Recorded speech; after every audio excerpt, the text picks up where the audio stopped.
1 करोड़ का सवाल देखा, 5 करोड़ का सवाल देखा, सवाल 7 करोड़ का भी देखा, लेकिन इस बार सवाल है 140 करोड़ का।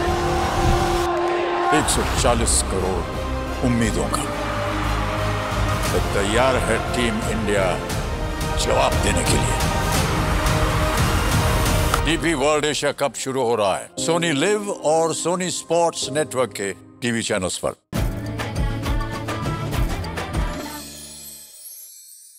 गृहिणींच्या आयुष्यात अगदी रोज रोज पिच्छा पुरवणारा एकच प्रश्न, आज काय बनवूया? मी आहे ना उत्तर द्यायला। चला तर मग सुरुवात करूया खमंग खुसखुशीत सफरीला। महाराष्ट्रातले 5 प्रांतातले 5 पदार्थ आज आपण बनवणार आहोत।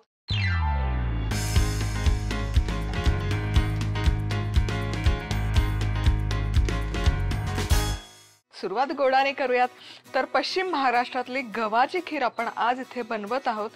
तर इथे काय केले, 1 कप गहू मिक्सरच्या भांड्यामध्ये मी घातलेले आहेत, हलकेसे फिरवले आहेत। पूड वगैरे पीठ वगैरे करायची गरज नाही, फक्त त्याला फिरवून घ्यायचं। जनरली ट्रॅडिशनली कसं करतात ना, रात्रभर गहू भिजत घालतात, दुसऱ्या दिवशी मग ते मिक्सरला फिरवून त्याची भरड काढतात आणि मग त्याचा कोंडा काढून टाकतात। पण मला ही स्टेप किंवा ही प्रोसेस जास्त सोपी वाटते। आता यामध्ये पुरेसं पाणी घालायचं आणि या पाण्यामध्ये ना हे गहू एक 5 मिनिट आपण सेटल करण्यासाठी ठेवून देऊया। तर 5 मिनिटं झाल्यानंतर तुम्ही बघू शकाल यावर आहे ना हा कोंडा तरंगायला सुरुवात झालेली आहे। आता काय करूयात, आता हे वरचं पाणी पूर्ण काढून घ्यायचं। आता हे सगळं पाणी काढून घ्यायचं, बऱ्यापैकी यातला कोंडा निघून येतो। आता यामध्ये घालूयात सुक्या खोबऱ्याचे काप, ओल्या नारळाचे काप घातले तरी चालेल, थोडासा सुका मेवा, यामध्ये बदामाचे तुकडे, काजूचे तुकडे, पाणी घालूयात पुरेसं। आता झाकण लावायचं आणि मध्यम आचेवर साधारण 25 ते 30 मिनिटं हे गहू छान आपण वाफवून घेऊया। ही गव्हाची खीर देखील छानपैकी आपण शिजवून घेतलेली आहे। मस्त। आता गॅस पुन्हा सुरू करायचा आहे। तुम्ही बघू शकाल गहू छान असे फुललेले आहेत, छान शिजलेले आहेत आणि मुख्य म्हणजे त्यातला कोंडा आपण पूर्ण काढून घेतलेला आहे। आता यामध्ये घालूयात 1 कप जर आपण गहू घेतला होता तर 1 कपच इथे आपल्याला गूळ घालायचा आहे। सुंठ, वेलची आणि जायफळ असं 3ही मिळून ही केलेली पूड आहे, हे घालूयात। हे छान मिक्स करूयात आणि हे आता आपलं खिरीचा जो बेस असतो तो बेस इथे बनवून तयार आहे। आता काय करायचं, हे तुम्ही आहे ना फ्रीज मध्ये ठेवू शकता हा बेस तयार, आणि जेव्हा खीर खायची आहे तेव्हा फक्त आहे ना हे असं चमचाभर घ्यायचं, त्यामध्ये दूध घालायचं, मिक्स करायचं आणि खायचं। पश्चिम महाराष्ट्र विशेष गव्हाची खीर करण्यासाठी लागणारे साहित्य: 1 कप गहू, सुक्या खोबऱ्याचे काप, बदामाचे तुकडे, काजूचे तुकडे, 1 कप गूळ, सुंठ, वेलची, जायफळाची पूड। गहू मिक्सरमध्ये फिरवून घेत याची भरड करायची। आता यात पाणी घालत हे मुरवून घ्यायचे आणि वरचे पाणी वेगळे काढायचे। आता यात सुकं खोबरं, सुका मेवा आणि पाणी घालत हे मिश्रण वाफवून घ्यायचं। आता यात गूळ, सुंठ, वेलची आणि जायफळाची पूड घालत यात दूध घालायचं। झाली आपली पश्चिम महाराष्ट्र विशेष गव्हाची खीर तयार। आता बनवूयात खानदेशातली खिचडी। माझी भाऊजाई खानदेशातली आहे, त्यामुळे आमच्या घरी आम्ही जशी खिचडी बनवतो तशी बनवायचा मी प्रयत्न करते। मोहरी मस्त तडतडली की जिरं, म्हणजे फोडणी कशी ना खमंग बसली पाहिजे, आणि बारीक चिरलेला कांदा। यामध्ये घालते 1 तमालपत्र, कढीपत्ता आणि कांदा अर्थातच सोनेरी रंगावर परतून घ्यायचा। कांदा छानपैकी सोनेरी रंगावर परतून झालेला आहे। आता या स्टेजला यामध्ये मी घालते हिंग। हिंग खरं आधी घातलं तरी चालेल। आलं लसूण पेस्ट चमचाभर, जसंडे मसाला आणि लाल तिखट, हळद, आणि हे एकत्र मिनिटभर परतून घेऊया। काय खमंग सुवास येतोय, क्या बात आहे। आता या स्टेजला यामध्ये घालायच्यात बटाट्याच्या फोडी। 1 बटाटा साल काढून त्याच्या अशा फोडी करून घेतलेल्या आहेत। मिक्स करूयात मसाल्यात। आणि इथे मी घेतलेलं आहे 1 कप तांदूळ, पाव कप तूर डाळ, आणि हे स्वच्छ धुवून घेतलेलं आहे। सोक करायची गरज नाही, फक्त भरपूर पाणी टाकून स्वच्छ धुवून घेऊया। तर यातलं पाणी पूर्ण निथळून काढलेलं आहे। हे डाळ तांदूळ घालूयात आणि हे छान या मसाल्यामध्ये कोट करून घेऊया। आहा, जबरदस्त. आता यामध्ये घालूयात चवीनुसार मीठ, शेंगदाणे आणि पाणी. ही खिचडी आहे ना फार अशी लपलपीत नसते, मोकळीच असते, त्यामुळे पाण्याचा जरा बेताने वापर करूयात. झाकण लावायचं आणि मध्यम आचेवर एक 15 ते 20 मिनिटं वाफवून घेऊयात. शिट्ट्या काढायच्या असतील तर 2 शिट्ट्यांमध्ये ही खिचडी छान शिजते. खिचडी ही खानदेशी खिचडी छानपैकी शिजली आहे. वा, मस्त दिसते. क्या बात आहे. तुम्ही बघू शकाल परफेक्ट जशी हवी, म्हणजे खूप अशी पचपचित नाही झालेली, खूप ड्राय नाही, परफेक्ट कन्सिस्टन्सीची ही आपली खिचडी बनवून तयार आहे. खानदेश विशेष खिचडी करण्यासाठी लागणारं साहित्य: 2 चमचे तेल, 2 चमचा मोहरी, 1 चमचा जिरं, बारीक चिरलेला कांदा, 1 तमालपत्र, कढीपत्ता, चिमूटभर हिंग, 1 चमचा आलं लसूण पेस्ट, 1 चमचा संडे मसाला, 1 चमचा लाल तिखट, 1 सोलून चिरलेला बटाटा, 1 कप तांदूळ, पाव कप तूर डाळ, चवीनुसार मीठ, पाव कप शेंगदाणे, पाणी. मोहरी जिऱ्याच्या फोडणीत कांदा, तमालपत्र, कढीपत्ता, हिंग, आलं लसूण पेस्ट, संडे मसाला आणि तिखट परतून घेत यात बटाट्याच्या फोडी, स्वच्छ धुवून घेतलेले डाळ तांदूळ, मीठ, शेंगदाणे आणि पाणी घालत हे मिश्रण वाफवून घ्यायचं. झाली आपली खानदेश विशेष खिचडी तयार. आता बनवूयात आपल्या विदर्भाची खास पाटवडी. तेल गरम केलेलं आहे. यामध्ये जाईल सगळ्यात आधी मोहरी आणि फोडणी खमंग बसली पाहिजे. मोहरी तडतडली कीच मग पुढे वळूयात. मोहरी मस्त तडतडायला सुरुवात झाली की यामध्ये घालूयात जिरं. जिरं हे छान फुललं पाहिजे. यामध्ये घालायचं हिंग, आलं लसूण पेस्ट आणि हे एकत्र करून घेऊयात, परतून घेऊयात. आलं लसूण पेस्ट छान परतत आली की यामध्ये घालूयात हळद, लाल तिखट. हेही मिक्स करूयात आणि यामध्ये घालायचं 1 कप पाणी. जितकं बेसन आहे तितकंच आपण पाण्याचा इथे वापर करतोय आणि चवीपुरतं मीठ. तर पाण्याला एक छान उकळी काढून घेऊयात. पाण्याला मस्त उकळी आलेली आहे. आता गॅस आहे ना मंद आचेवर करून घ्यायचा. शक्यतो उकळत्या पाण्यामध्ये बेसन घालायचं नाही, नाहीतर मग काय होतं ना त्याच्या गुठळ्या होतात. आता मंद आचेवर गॅस केलेला आहे. 1 कप पाणी तर 1 कप आपण इथे बेसन वापरत आहोत आणि हे पटकन आहे ना असं क्विकली मिक्स करून घ्या. याच्या ज्या गुठळ्या होतात या मोडून घ्यायच्या. आता हे छान आहे ना आपण असं एकजीव करत करत एक 7 ते 8 मिनिटं बेसन शिजवून घ्यायचं आहे. बेसनचा पूर्ण कच्चेपणा काढून टाकायचा. आहा हा, काय भन्नाट दिसते. हा गोळा मस्त असा एकसंध झालेला आहे. यामध्ये घालूयात कोथिंबीर. क्या बात आहे, जबरदस्त. आता गॅस बंद करते आणि इथे एका प्लेटमध्ये किंवा इथे मी ही डिश घेतली, यावर हा गोळा घालून घ्यायचा आणि छान थापून घेऊयात. सो तुम्हाला हवी तशी तितकी जाड पातळ तुम्ही ही पाटवडी करू शकता. आता ही हलकीशी थंड करूयात आणि ह्याच्या वड्या पाडूयात. छान थंड झालेला आहे. आता याच्या वड्या पाडूयात.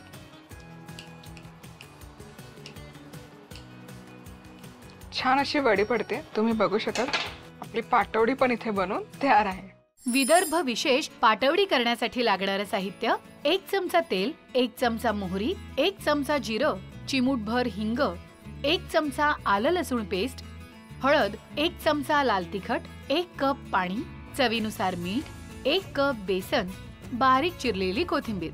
गरम तेलात मोहरी, जिरं, हिंग, आलं लसूण पेस्ट परतत यात हळद, पाणी आणि चवीप्रमाणे मीठ घालायचं आणि ह्या पाण्याला उकळी काढत यात बेसन घालत मिसळून घ्यायचं आणि शिजवून घ्यायचं. वर आवडीप्रमाणे कोथिंबीर घालायची. आता अशा प्रकारे हे मिश्रण थापून घेत याच्या वड्या पाडायच्या. झाली आपली विदर्भ विशेष पाटवडी तयार. आता बनवूयात मराठवाड्यातले धपाटे. तर सगळ्यात आधी घ्यायचं 1 कप ज्वारीचं पीठ, पाव कप गव्हाचं पीठ, पाव कप बेसन आणि इथे आलं, लसूण, हिरवी मिरची, ओवा, जिरं हे मिक्सरच्या भांड्यामध्ये घातलं आणि त्याची छान अशी भरड काढून घेतली. सो ही भरड यामध्ये घालते. चव या धपाट्याला मुख्य या भरडची असते. धनेपूड, हळद, लाल तिखट, चवीपुरतं मीठ, कोथिंबीर, कांदा. कांदा नसतो बऱ्याच ठिकाणी धपाट्यांमध्ये, ऑप्शनल आहे. हे मिक्स करूयात आणि यामध्ये थोडं थोडं पाणी घालायचं आणि याचा मऊसूत असा गोळा करून घ्यायचा.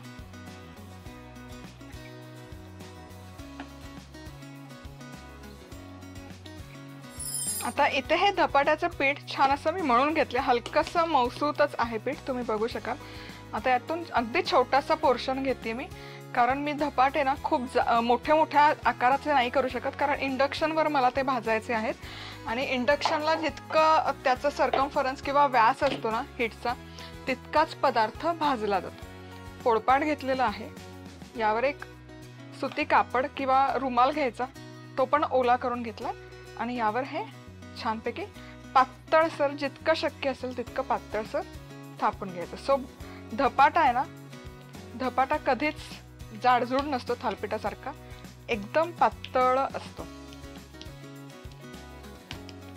आता तुम्ही बघू शकाल जितकं शक्य तितकं पातळसर मी थापून घेतलेत.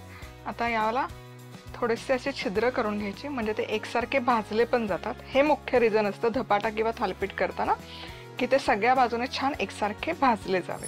तवा गरम केलेला आहे, यामध्ये तेल घालूयात. आता हे रुमाल घ्यायचा ज्यावर आपण हा धपाटा थापून घेतलेला आहे, आणि हा आहे ना अलगद हाताने असाच तव्यावर ठेवायचा. छान असा दाबून घ्यायचा, प्रेस करून घ्यायचा आणि हा काढून घ्यायचा. परफेक्ट. आता हे यावर घातलं तव्यावर की झाकण ठेवायचं आणि झाकण ठेवून एक 3 ते 4 मिनिटं छान भाजून घेऊया. आता हा धपाटा छानपैकी भाजून झालेला आहे. चेक करूयात. तुम्ही बघू शकाल मस्त असा पातळसर झालेला आहे. थोडंसं तेलही सोडूयात.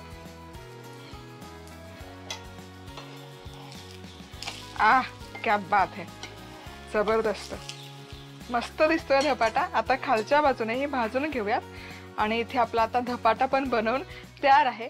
मराठवाडा विशेष धपाटे करण्यासाठी लागणारं साहित्य: 1 कप ज्वारीचं पीठ, पाव कप गव्हाचं पीठ, पाव कप बेसन, आलं, लसूण, हिरवी मिरची, ओवा, जिरं पेस्ट, धणेपूड, हळद, चवीनुसार मीठ, बारीक चिरलेली कोथिंबीर, चिरलेला कांदा, पाणी, तेल. ज्वारीच्या पिठात गव्हाचं पीठ, बेसन घालत यात आलं, लसूण, मिरची, ओवा, जिऱ्याची भरड, धणेपूड, हळद, तिखट, मीठ आणि कांदा मिसळत याचा मऊ गोळा तयार करायचा. आता अशा प्रकारे धपाटे थापत, झाकण ठेवत, तेल लावत खमंग भाजून घ्यायचे. झाले आपले मराठवाडा विशेष धपाटे तयार. कोकणचं काय तर कोकणचं अर्थातच थंडगार. इतकं सगळं खाल्ल्यावर सोलकढी झालीच पाहिजे. सोलकढी कोकणची आहे.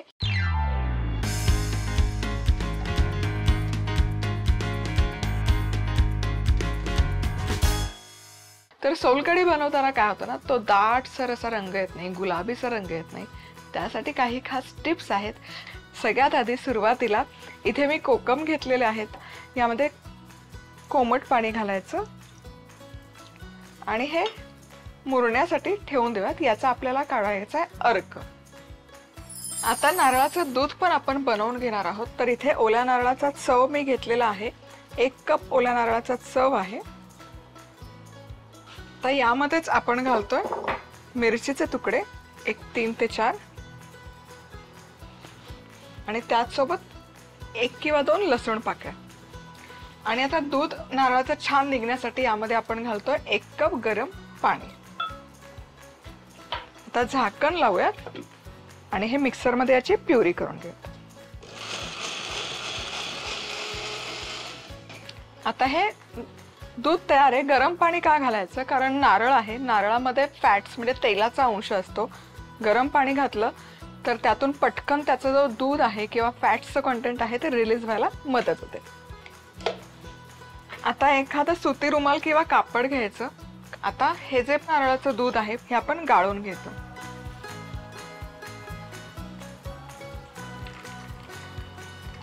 गरम पाणी घातलं की असं खूप सारं, 1च कप ओल्या नारळाचा चव आहे, पण त्याच्यात जवळपास 1.5 कप नारळाचं दूध निघालेलं आहे आणि तेही दाटसर. आणि इथे हे नारळाचं दूध तयार आहे, तुम्ही बघू शकाल. एक अर्धा तास मी इथे कोकम छान असं भिजवून ठेवलं होतं आणि तुम्ही बघू शकाल ऑलरेडी खूप सुंदर रंग आलेला आहे। आता हा छान असा दाटसर आहे ऑलरेडी, त्यामुळे याचा रंग सुरेख येईलच। पण तरी पण जर तुमचं कोकम भिजवून झाल्यावरही असा रंग नसेल येत तर एक माझ्याकडे खास टिप आहे। मग काय करायचं, इथे माझ्याकडे आहे बीट, किसलेलं बीट आहे। एकतर तुम्ही खायचा रंग वापरू शकता पण ते अनैसर्गिक होतं, म्हणून मी इथे किसलेलं बीट घेते। एक चमचाभर बीट या कोकमच्या आगळमध्ये मिक्स करायचा आणि त्याचा रंग एक्स्ट्रॅक्ट करून घ्यायचा। आता हे जे आगळ आपण छान मॅश करून घेतलेला आहे, हा रस या सोलकडीमध्ये घालून घ्यायचा, गाळून घालायचं शक्यतो।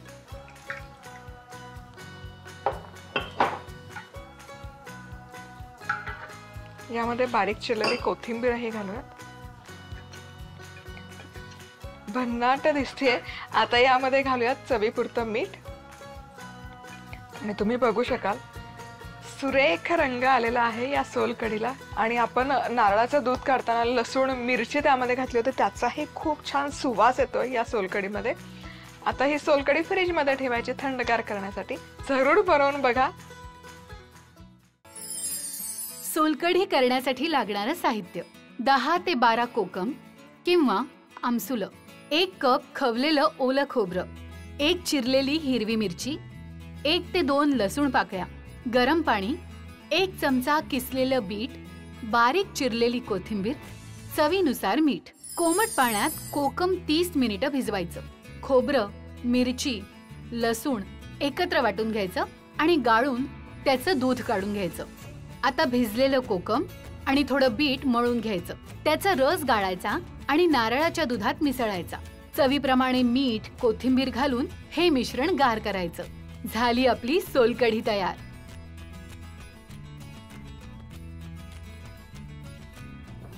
अशी आपली महाराष्ट्रातल्या 5ही प्रांतांमधले 5 पदार्थ आपण आज बघितले आहेत। कोकणची सोलकढी, मराठवाड्याचा धपाटा, खानदेशी खिचडी, विदर्भाची पाटवडी आणि पश्चिम महाराष्ट्रातली गव्हाची खीर। आज आपण 2 किलोच्या प्रमाणात कुकरमध्ये पावभाजी कशी बनवायची ते बघतोय। 10 ते 12 जणांसाठी ही पावभाजी पुरेशी आहे। एक्झॅक्ट मेजरमेंट सकट ही रेसिपी मी तुम्हाला देते।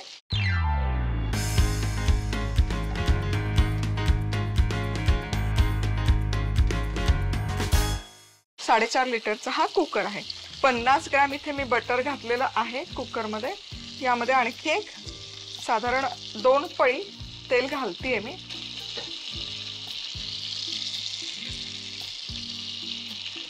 आणि आता यामध्ये घालूयात पाव किलो बारीक चिरलेला कांदा। वजनाचं मेजरमेंट नसेल जमत तर पाव किलो कांदा, 2 कप जे किंवा 2 मोठ्या साईजचे बाउल असतात तेवढे 2 गच्च भरले की हा एवढा कांदा भरतो बरोबर पाव किलो। आता मस्त सोनेरी रंगावर हा परतून घेऊयात। आता इथे तुम्ही बघू शकाल कांद्याला मस्त असा सोनेरी रंग आलेला आहे। आता यामध्ये घालूयात 250 ग्रॅम कांदा घेतला होता तर 200 ग्रॅम मी इथे टोमॅटो घालते। म्हणजे 2 कप कांदा असेल तर 1.5 कप इथे टोमॅटोचा आपण वापर करतो। आणि हे टोमॅटो ही छान कांद्यासोबत आपण शिजवून घेऊयात एक 4 ते 5 मिनिटं। साधारण एक 7 ते 8 मिनिटं झालेले आहेत आणि इथे तुम्ही बघू शकाल टोमॅटो मस्त असे एकजीव झालेले आहेत कांद्यासोबत। आता या स्टेजला यामध्ये घालायचं एक मोठा चमचाभर आलं लसूण पेस्ट आणि आता यामध्ये आपण घालतोय मसाले। पावभाजी मसाला मी इथे वापरते। साधारण इथे 4 चमचे म्हणजे 10 ग्रॅम मसाला लागतो या प्रपोर्शनला, या क्वांटिटीला। बॅडगी मिरची, लाल तिखट याने रंग सुरेख येतो आणि पदार्थ पचायलाही हलका जातो। म्हणजे जनरली लाल तिखटाचं जास्त खाल्लं की ॲसिडिटी वगैरे होते, तर बॅडगी मिरचीने पित्ताचा त्रास स्पेसिफिकली होत नाही। 10 ग्रॅम बॅडगी मिरची आणि 10 ग्रॅम पावभाजी मसाला घालतीये। हे आता एकजीव करूयात। आता हे छान असं एकजीव करून झालं, मसाला मस्त दिसतोय, तेल सुटायला सुरुवात झाली। आता काय करते ना, हा मसाला बाजूला घेते मी आणि यामध्ये 1 चमचाभर बेसन घालते। बेसनने काय होतं ना, कुठल्याही प्रकारच्या ग्रेव्हीला भाजीला एकसंधपणा यायला मदत होते। हे हलकसं भाजून घेऊ। आता तुम्ही म्हणाल की बटाट्यामुळे पण ते ऑलरेडी त्याला दाटसरपणा येतो, पण माझा अनुभव असा आहे की 1 चमचाभर जर बेसन लावलं ना तर तो जो ती जी कन्सिस्टन्सी आहे, तो जो एकसंधपणा आहे, एकजीवपणा आहे, तो बाकी कशानेच येत नाही.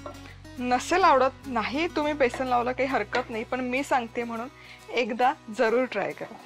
आता हे बेसन हलकंसं भाजून झालं की हे या मसाल्यामध्ये एकजीव करूयात. आता या स्टेजला यामध्ये घालूयात आपण भाज्या. सो भाज्यांमध्ये पाव किलो मी इथे घेतलेला आहे बटाटा. आपण कुकरमध्येच ही पावभाजी बनवतो, त्यामुळे बटाटा असा छान सोलून छोट्या छोट्या फोडी करून घेतलेला आहे. 4 मध्यम आकाराचे बटाटे मी इथे घेतलेले आहेत. त्यानंतर 125 ग्रॅम ढोबळी मिरची, 3 मध्यम आकाराच्या ढोबळी मिरची मी घेतली होती, जे अगदी लहान येतात त्या. 125 ग्रॅम इथे आहे फ्लॉर. सो कपच्या मेजरमेंटमध्ये जर तुम्ही घेत असाल तर 3 कप बटाटा असेल तर साधारण 1 ते 1.25 कप आपण हे बाकीचे इन्ग्रेडियंट घेतोय. 125 ग्रॅम इथे आहे ताजा वाटाणा किंवा मटार. आणि आपलं पावभाजीचा स्टार इन्ग्रेडियंट जो तुम्हाला माहिती असेल, 100 ग्रॅमचं एक इथे मी बीट किसून घेतलेलं आहे. बीटमुळे या पावभाजीची पौष्टिकता तर वाढतेच, रंगही सुरेख येतो, रंग अजिबात डायल्यूट होत नाही भाजीचा. आणि टोमॅटोमध्ये जी ॲसिडिटी असते किंवा जो आंबटपणा असतो तो बॅलन्स होण्यासाठी मदत होते. आता हे सगळं चांगलं एकजीव करून घेऊया. आणि इथे बघू शकाल भाज्या आहेत ना व्यवस्थित अशा कोट झालेल्या आहेत मसाल्यांमध्ये. आता यामध्ये घालूयात चवीपुरतं मीठ. मीठही एकजीव करून घेऊयात.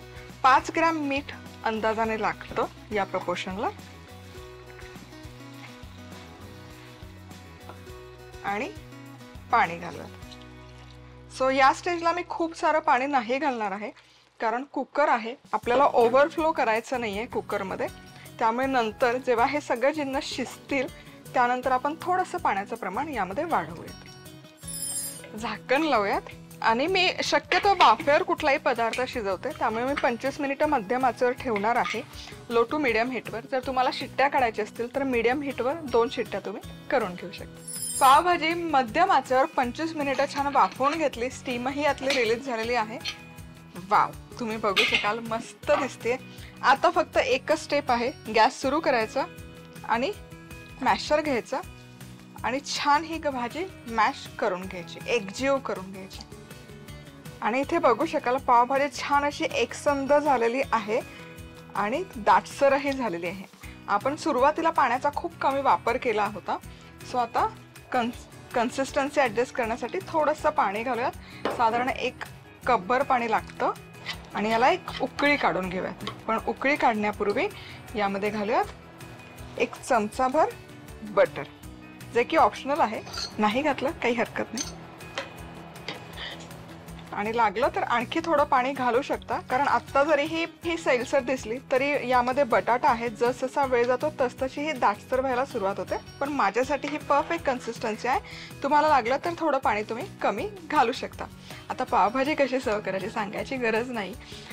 तर ही परफेक्ट अशी 2 किलोच्या प्रमाणात पावभाजी बनवून तयार होते. 10 ते 12 लोकांसाठी परफेक्ट प्रमाण आहे हे.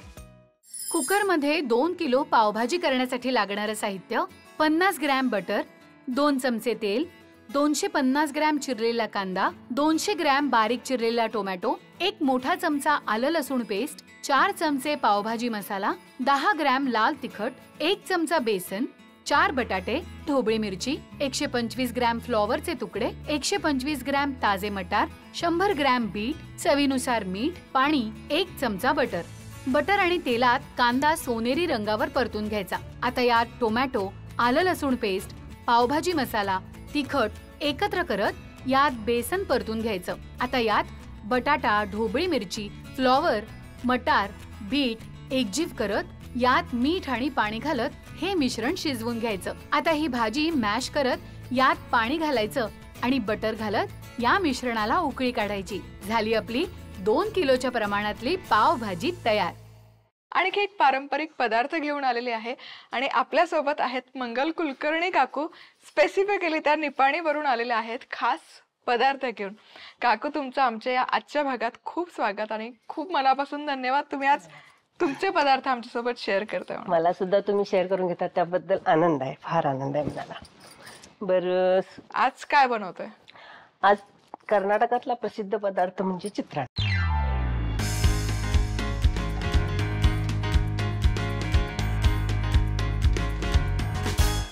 चव त्याची चांगली असते आणि त्याचं वैशिष्ट्य म्हणजे सगळ्या देवांना, म्हणजे कुठली देवी देव काही असत, सगळ्यांच्या त्या नैवेद्यामध्ये पुरण म्हणजे तुम्ही हयग्रीव किंवा काय कडवं वगैरे त्याच्याबरोबर चित्रान्न हा असतो. म्हणजे मस्ट अँड शुद्ध वगैरे आपण म्हणतो ना, त्याच्यापैकी ते त्या नैवेद्यात चित्रान्नाला महत्व आहे. अच्छा. त्यामुळं आणि हा चवीला पण छान गोड, जसं आपल्या ह्याला चव आणते तसं तिखट पण लागतं ना, हे आंबट पण असते, त्यामुळं अगदी सुमधुर असा पदार्थ आहे. आपल्या रसनेला अगदी तृप्ती मिळते अशा पद्धतीचा पदार्थ आहे. अच्छा. आणि काय बनवतोय काकू? 2 पदार्थ आज बनवतात.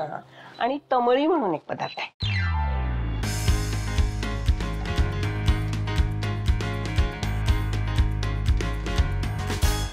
तमळी हा पदार्थ कसा थंड आहे, तो ताक वगैरे असतात त्याच्यामध्ये, त्यामुळे काय होते आपल्याला जेवण झाल्यानंतर प्या किंवा तुम्ही अशा जिरा राईस किंवा चित्रान्न ह्याच्या बरोबर सुद्धा तुम्ही तर ते मध्ये मध्ये प्यालात तर त्याची लज्जत वाढते आणि छान वाटते. नुसतं प्याला पण ते छान वाटतं. अच्छा. एक वेगळी टेस्ट येते. सो आपण सुरुवात करूया. हो. सो इथे आम्ही तेल गरम करून घेतलेलं आहे. सगळ्यात आधी काय करूयात? सुरुवातीला याच्यावर सगळं मटेरियल घालून घ्यायचं आपण. सो आधी आपण भात, शिजवलेला भात आहे मोकळा, आणि त्यामध्ये आपल्या अंदाजाप्रमाणे मीठ घालायचं त्याला. अच्छा. आणि लिंबू आणि किंवा कैरी किसलेली असली तर थोडस जास्त लागतं. अच्छा. धरून असं. आणि काय घालतोय? मेथकूट. मेथकूट घालायचं तुमचं. सो मेथकूट काय घालतो आपण? मेथकुटामुळे आपल्या हाताला तेल लागू नये हा एक जेवण आपण स्वतः खातो की नाही, भात किंवा हे हाताला तेल लागतं, जास्त तेल झालेलं असलं तर. मसाले भाताचं सुद्धा बघे खाताना तेल लागतं हाताला. तर ह्याचं वैशिष्ट्य ते म्हणजे मेथकुटामुळे चव पण येते आणि ते तेल ओढून घेतं, त्यामुळं हे चवीलाही चांगलं आणि तुम्हाला पचनालाही चांगलं, म्हणून आपण मेथकूट वापरतो. अच्छा. म्हणजे किती विचार केलेला असतो. आपण जे जुने पदार्थ आहेत, पारंपरिक पदार्थ आहेत, तर त्यामागे खूप विचार, थॉट प्रोसेस असते. ही मेथकूट हा पदार्थ असा आहे की एखादा म्हणजे तापात वगैरे फणफणलेले असतात मुलं किंवा आजारापणातून उठलेली जी मंडळी आहेत त्यांच्या तोंडाला चव नसते, तर त्यावेळेला आपण मऊ भात, मेथकूट आणि तूप, थोडस लिंबू पिळायचं, लगेच ते 4 घास जास्त जातील त्या माणसाला, इतकी त्यात चव असते आणि ते अजिबात बाधत नाही. बरोबर. आता आपण फोडणी करायची. येस. तेल गरम झालेलं आहे. सगळ्यात आधी मोहरी. जराशी तडतडायला लागली की मग जिरं टाकायचं. मोहरी छान तडतडली की यामध्ये घालूया. आता जिरं घालायचं. अच्छा. जिरं जरासं तळायला लागलं की मग उडदाची डाळ टाकायची. अच्छा. नाहीतर मग ते सगळं करपायला लागतं, म्हणून डाळ. आणि फुटाण्याची डाळ म्हणजे आपण चिवड्यामध्ये जे घालतो ते डाळवं इथे घातलेलं आहे. कच्चे आहेत ना दाणे? हो, कच्चे शेंगदाणे. आता हे एकत्र व्यवस्थित शेंगदाणे आवडीवर तुम्हाला जास्त पाहिजे असेल तर घालू. अच्छा. सो बरीच जुनी म्हणजे काकू पण आता कडीलिंब म्हणाला.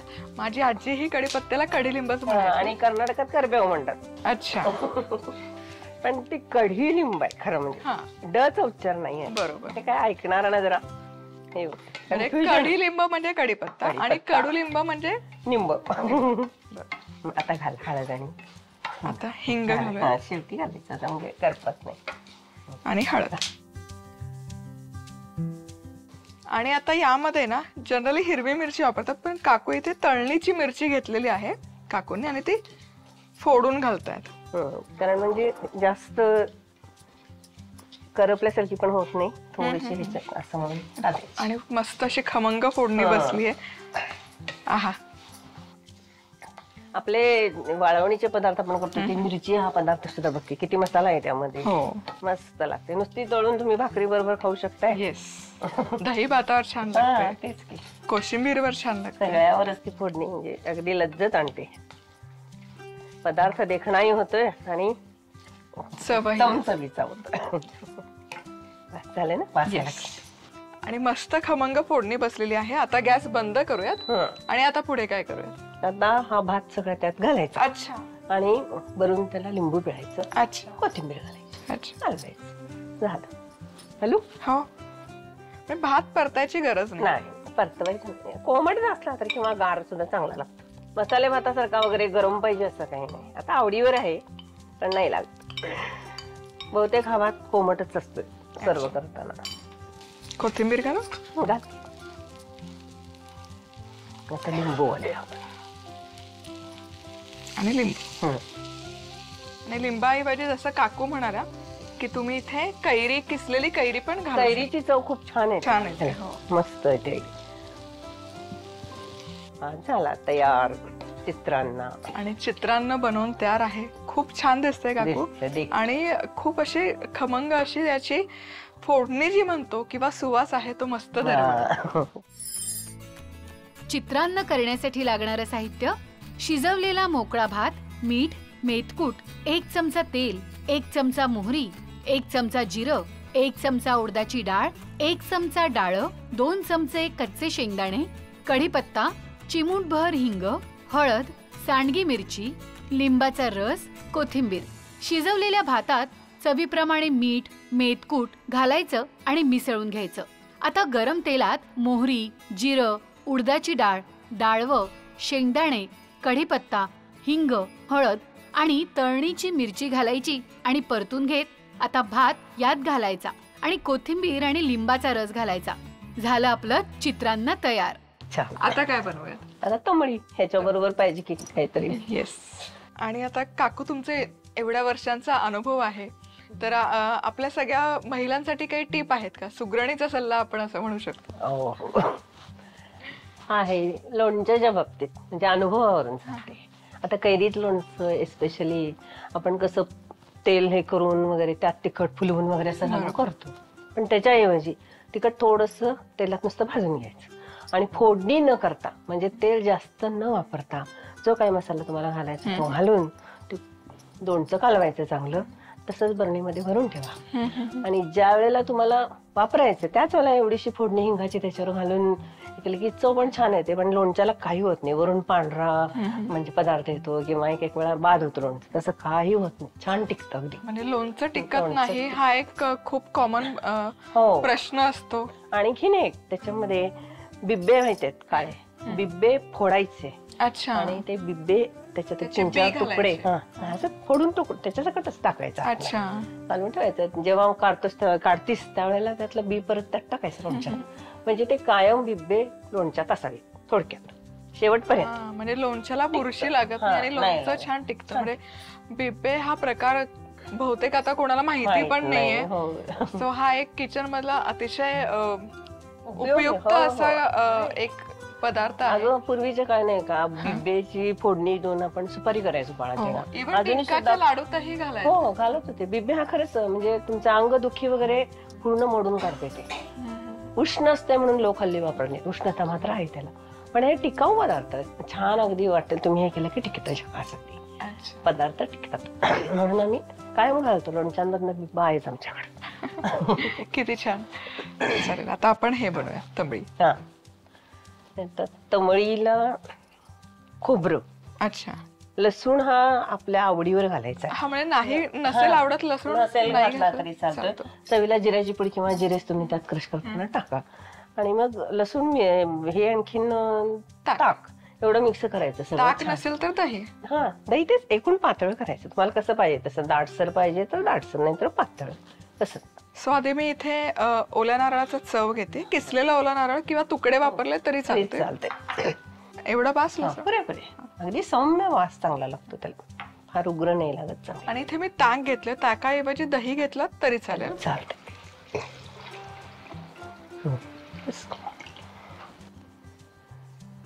आणि आता हे मिक्सर मध्ये फिरवून घ्यायचं. आणि आता ऑलमोस्ट हे तयार आहे. खोबरं व्यवस्थित एकजीव झालं पाहिजे. दाट तुम्हाला कसं पाहिजे असेल, थोडस दाट पाहिजे असेल तर जास्त घालायचं. अच्छा. आता याच्यावरती फोडणी घालायची. अच्छा. आणि क्रश करताना कोथिंबीर टाकली तरी चालते किंवा वरती घातली तुमच्या आवडीवर. घालू मी? हो हो. फोडणी करता इथे तूप गरम केलेलं आहे, साजूक तूप. यामध्ये जिरं, मिरची. अच्छा, मस्त अशी चुरचुरीत फोडणी. कडीलिंब. अच्छा, आणि सर्वात शेवटी हिंग घालायचं. झाली. आता ही फोडणी थंड करून घालायची का गरम घातली चालते? गरम घातली तर. अच्छा, क्या बात आहे. ती पांढरी शुभ्र तंबळी, त्याच्यावरती ते जिरे वगैरे तरंगलेले मस्त दिसतात अगदी आणि रुचकर आहे. आणि इथे मस्त आपलं खमंग चित्रान्न आणि तितकंच खमंग तंबळी पण बनवून तयार आहे. दोनही मस्त दिसतात आणि कधी एकदा खाते असं मला झालंय. तंबळी करण्यासाठी लागणारं साहित्य: खवलेलं ओलं खोबरं, 2 ते 3 लसूण पाकळ्या, ताक, चवीनुसार मीठ, कोथिंबीर, 1 चमचा साजूक तूप, 1 चमचा जिरे, हिरव्या मिरच्या, कढीपत्ता, चिमूटभर हिंग. आता ओल्या नारळाचा चव, ताक, चवीप्रमाणे मीठ मिक्सर मध्ये फिरवून घ्यायचं. आता यात आवडीप्रमाणे कोथिंबीर घालायची आणि आता तुपाच्या फोडणीत जिरं, मिरची, कढीपत्ता आणि हिंग घालायचा आणि यावर फोडणी घालायची. झाली आपली तंबळी तयार. आज आपण खुसखुशीत अशी गुळाची दशमी कशी बनवायची ते बघणार आहोत.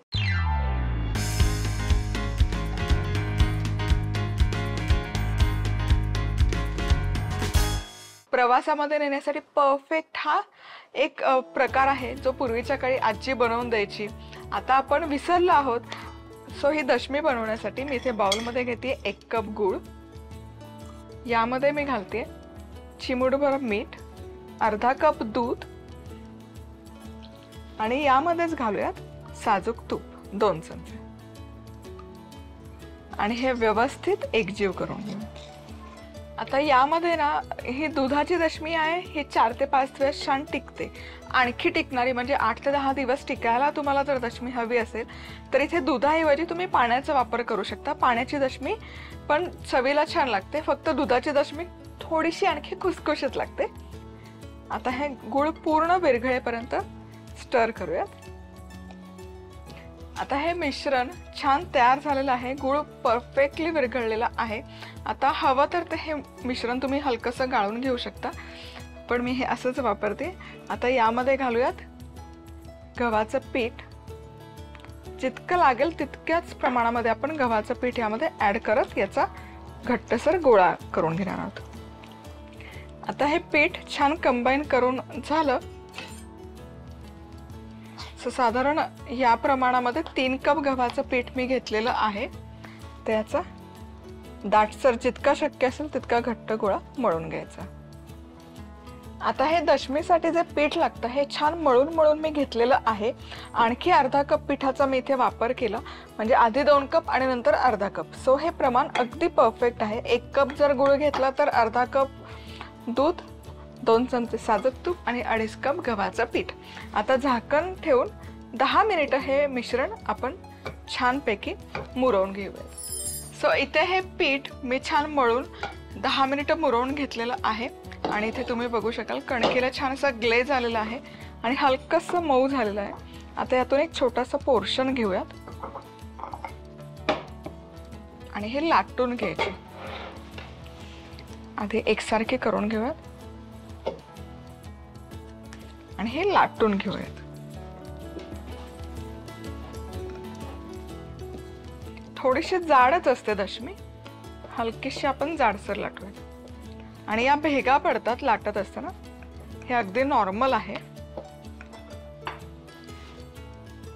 सो हलकीशी जाडसर आहे, तुम्ही बघू शकता. नेहमी पोळी लागतो ना त्यापेक्षा थोडीशी जाडसर लाटायची.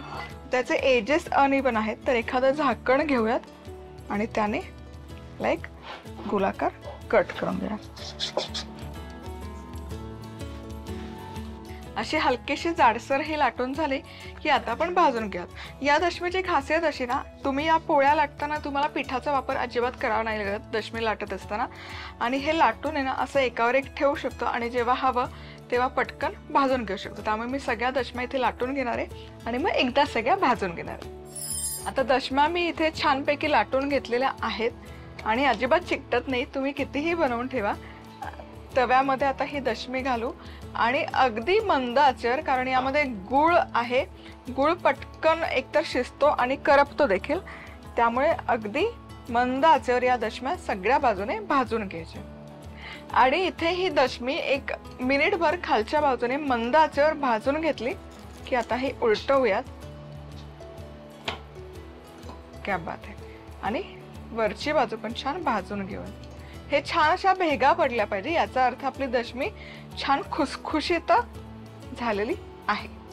आता ही सगळ्याच बाजूने छान अशी भाजून घ्या. तुम्ही बघू शकाल मस्त असा रंग आलेला आहे खरपूस. क्या बात आहे. आहा, काय सुवास दरवळतो या दशमीचा. खमंग खरपूस अशी भाजून घेतलेली आहे. आता थोडंसं तूप घेते. हवं तर तुम्ही तेलाचा पण इथे वापर करू शकता. तेलामुळे थोडी आणखी टिकते ही दशमी. दोनही बाजूला मस्त अशी खरपूस खुसखुशीत भाजून घ्यायची. आता हे काढायची आणि काढून लगेच ताटात घेऊन खायची नाही बाबांनो. याच्यामध्ये गूळ आहे, तोंड भाजेल, चटका बसेल. सो ही अशी जाळीवर काढायची, म्हणजे त्यातली जी गरम हवा आहे ती खालनं वरनं रिलीज होते आणि दशमी नंतर सॉगे नाही पडत. ही अशीच खमंग खुसखुशीत राहते, जसं मी आधी सांगितलं, छान टिकते. आणि पूर्ण थंड झाले की हवाबंद डब्यामध्ये किंवा झिपलॉक बॅगेमध्ये काढून ठेवू शकता.